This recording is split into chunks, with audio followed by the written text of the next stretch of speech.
I'm being a mime. Hey everybody, welcome back to George Does Stuff, or if it's your first time here, welcome to George Does Stuff, the absolute worst knife review channel in the history of mankind, as made by yours truly. Before I get started, as usual, and it's very important for me to say thank you so much to my subscribers. You guys are awesome. You mean the world to me. Can't thank you enough. I never ask anybody to subscribe to this channel. I don't know why anybody would. It's awful, but I appreciate those who do, and I appreciate the comments. Keep them coming. I will do my best to keep on putting out crappy content to entertain you guys. It is my pleasure. All right. Today is a special day because today, for the first time in a little while, I'm actually introducing a new brand to myself that I have never had before. I have a lot of Spyderco stuff, Benchmade stuff, Microtech. It's just I have a lot of knives. That's why I have a knife review channel. Who would ever guess? But there are some companies I have been keeping away from. I don't know why, but like I like Chinese knives. There's a lot of Chinese knives that I absolutely love. Hint, hint. But for some reason, I just haven't been really drawn to any Civivi or Wii or Sencut knives. I know a lot of people are going to throw rocks at me. I understand completely, but I just, you know, I believe this knife is actually based on the Elementum, the Naf's knives. But it's just something about them. I don't know. They're just not weird enough for me. But in that vein, we got ourselves a QSP knife. Every knife reviewer on the internet that I've ever seen who talk about the best 10 knives to get, you know, ever in the history of mankind, this knife is always on the list. It's by QSP. You probably know the model. There are, I believe, 10,000 different versions of this model, but this is the, should I open it first? Or should I show you the thing on the bottom? I'll show you the thing on the bottom. Maybe you'll be able to read it. Is it in focus? There you go. It is the QSP Penguin. And if you didn't see it, starting off strong with stickers. You gotta get stickers. I love stickers. I got a big pile of stickers. This guy wants me to have a nice day, and I appreciate that. And this better knife, better life. Oh yeah, and we got a wolf with a knife in their mouth. That's dangerous. Wolf, don't do that. Don't bite a knife. That's bad. You don't want to do that. And I got a thank you for choosing QSP knives. We hope you enjoy it. I hope I enjoy it too. So we're both in mutual agreement. Here are some specifications about your knife. This is nice. It has thumb studs. It is S90V, my favorite steel. You'll notice I'm getting a lot of S90V knives lately. It is a liner lock. The blade is 3.06 inches. The handle is exactly 4 inches. It is exactly 1 inch in height. It has a lanyard hole. It is 7.06 inches when open, which is what 3.6 plus 4 equals, 7.06. Handle options, micarta, aluminum. It is neither of those apparently because they are not checked. Penguin BladeHQ exclusive ball bearings. Let's see, maybe we'll focus on there. You can check out all that stuff. Tell your friends, family. Focus. Focus! Oh, yes, focus. There you go. Look at that.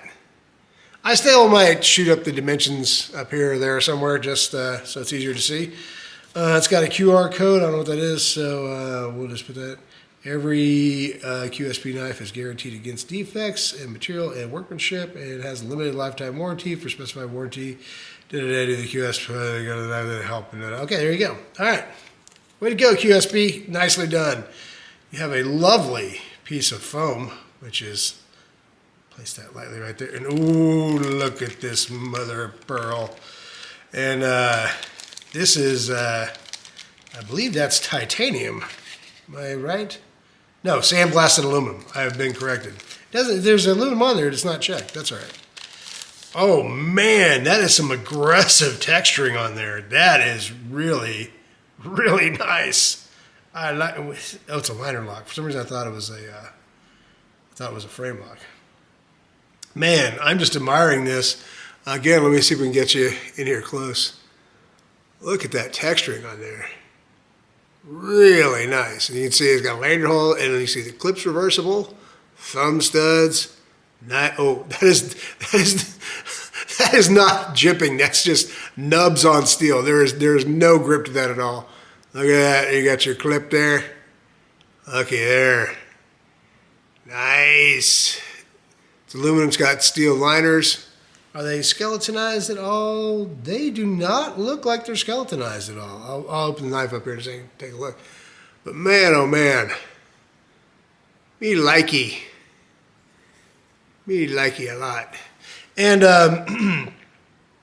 you know, I kind of waffle between the infamous clear plastic. Yes. Between more tactical looking knives, I think, you know, like paramilitaries are kind of tactical and microtechs and stuff like that. And then just kind of a utility knife. And this is kind of a nice cross between both of those. Let's open her up. What do you say? You got a nice QSP logo on there. Once again, we'll get in for the tight shot. Hopefully I'll get to where you can see that S90V on there. Can you see that? I can't tell if you can see it or not. I'll have to check it out in post, as the pros say. The Lord knows this is not a professional. There's the QSP logo. All right, let's give her a flick. What do you say? Ho, ho, ho, ho, ho. I do like that. Well, according to this, it looks like a Warncliffe. So we'll go with Warncliffe. But it's that really nice straight edge. Oh, good Lord. That is a freaking lightsaber. Woof. Yeah, I really like that Warncliffe blade. It looks really nice. Nice little satin finish. Very, very light machine marks on the blade. I kind of like those striations you get from the machining. Let's see if we can try to be semi-professional and zoom in here. Yeah. But just a beautiful, beautiful looking blade. Let's get the other side there. It looks really, really good. I have changed my lighting. I now have a big indirect lighting, so hopefully this looks a little bit better than my previous videos, which had a lot of, I noticed personally, a lot of LED flickering. You know, I don't want to lose my status as being the worst knife review channel on the internet, but there's no reason why my videos had to look like crap either at the same time. Yeah, so like I said before, nice lanyard hole, got reversible clip, deep carry. I'm a big fan of deep carry. Good old-fashioned stainless steel. Ooh, that's like a Toyga. That guy is on there. This knife feels really beefy. It does have a little teeny sharpening choil. So that's something that if you're a person that knows how to you can either file it back or get a Dremel and just peel it back, you might want to take that up just a little bit. I mean, that's really the only critique I have of this knife so far, is that you're not getting a lot of sharpening out of that with that tiny little sharpening choil. Very, very smooth knife. Very smooth. I don't recall exactly what I paid for this. I want to say it was $110 at BladeHQ. There's a chance that the price will pop up here somewhere. Like I said, all the reviewers have gone on and on again about how if you get a knife, you have to get a parrot. Parrots are the best. Not parrots. I'm sorry. That's a foreshadowing of something to happen in the future. Something that may or may not be in that box, but that's a whole other story. But the Penguin, rather, these aluminum scales in combination with the steel liner locks just make this knife feel just rugged as hell. I mean, this thing feels like you can just, chop 1,000 cardboard boxes and just be fine. It is a very, very nice grip. you're able to get in there and just lock in. And it is really aggressive, that texturing. It is your hand, unlike this jimping, which is smooth as a baby's butt. This diamond texturing on the aluminum is coarse. I mean, it is very coarse. Once you're locked in with this, you're not going anywhere. You know, I'm not going to try to steal Tri-State's, you know, his patented pinch grip and all that stuff, but you can hold this blade just about any way except for up on the blade, because there's no choil there. You'll just lose a finger. But yeah, it's very, very nice. I actually can't wait to cut something with this, because it just feels like the way it's designed, where the blade is in conjunction to the scales, that it's going to be really easy to push through material. And I mean, almost looks like a straight razor, the way that the blade is designed. You know, I don't know if I call that a hollow grind, but yeah, I'll go ahead and call it a hollow grind. You guys can yell at me, I don't care.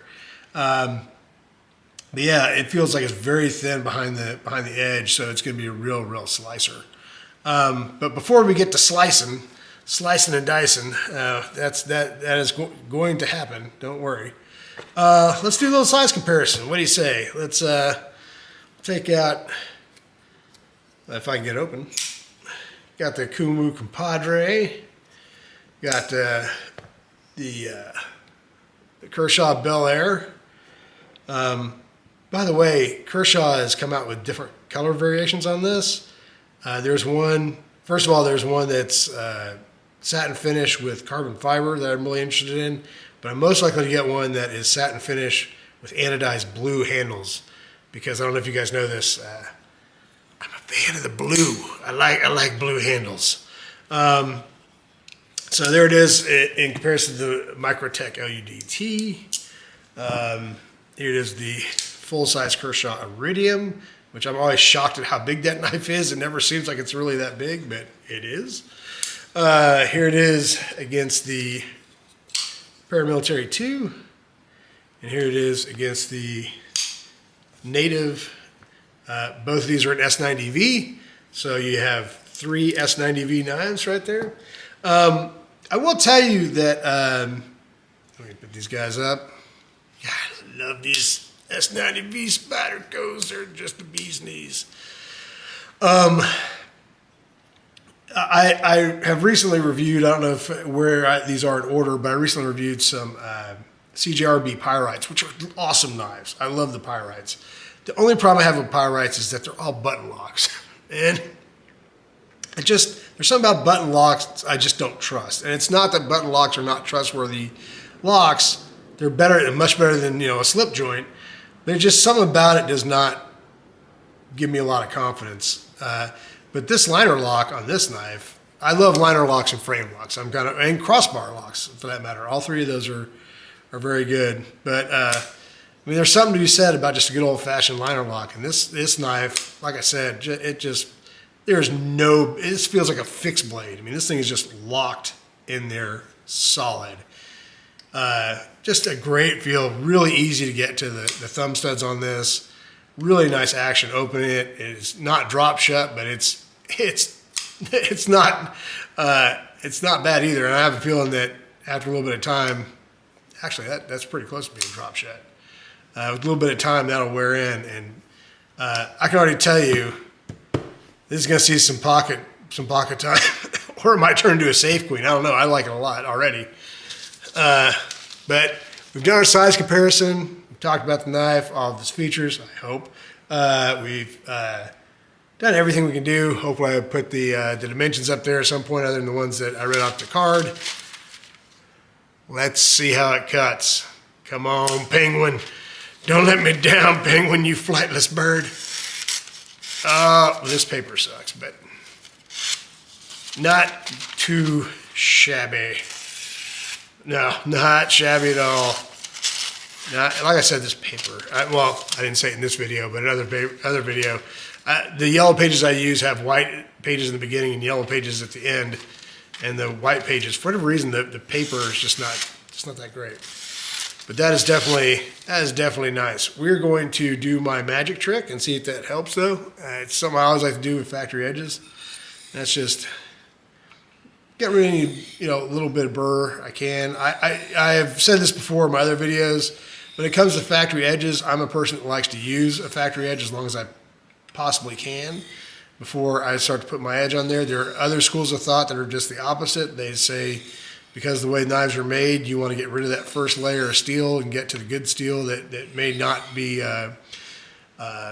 burned because of the heat of the bands that they use to sharpen. Some people think that actually is detrimental to the steel, and so they want you to sharpen back to where you get to the good steel. I'm not that school. I think these guys pretty much know what they're doing, and I'm not here to second guess them. I just want to, you know, a lot of times when you get a knife from the factory, you may have burr issues. Particularly, I don't want to talk bad about China, but a lot of Chinese knives, even though they're using really good steel, or maybe because they're using good steel, have issues with burrs on them. It's been my finding anyway in the past, with the exception of that Kumu knife. Holy crap, that Kumu came out of the box just ready to do surgery. It was insane. I'm hoping this will just maybe smooth us out a little bit, and we'll give her another shot here. For my Paper Warriors, let's flash that up on the screen so I can feel like a bigger dork than I already am. I don't know where I came up with that. If you guys want me to ditch it, let me know down below. I will absolutely quit saying it. I'll have to come up with some other really stupid saying to embarrass me and my family. All right, let's see. We gave her a little loop around, and that did not help at all. Yeah, this knife actually may need to be sharpened by yours truly. I think it's just a burr on there, but that's not terrible. Again, some of it might be the paper, but not too bad. I mean, oh yeah, it's got a really big burr right there. I can feel it. But anyway, yeah. That being said, hardly a deal breaker, and I don't want to discourage anybody from getting this knife because knives can be sharpened, believe it or not, even S90V. And this knife is actually very, very sharp. It just has some burrs on it from the factory. And I'm not going to burden you guys by watching me struggle through sharpening an S90V knife and watching me cry and pull out what hair I have left, which is not much. But you know, for everyday EDC tasks, you know, cutting through cardboard, cutting through, you know, opening up Amazon packages, cutting through plastic, stuff like that, there's no problem there. And this knife just smacks of quality, and I just need to get it deburred and it'll be fine. But that's it. That's all I got for you, folks. That is the QSP Penguin and S90V and aluminum scales. Very nice. Very, very nice knife. I like it a lot. It's going to spend a lot of time in my pocket, and I am very happy about that purchase. So thanks again, everybody, for watching. I hope you're entertained. Maybe you learned something. Maybe you didn't. Maybe you listened to my jammering, and it just, you know, it's like I was on a chalkboard. Ooh, I shouldn't use the F word. I may have bleep that out. But anyway, yeah, thank you so much for watching, and we'll talk to you soon.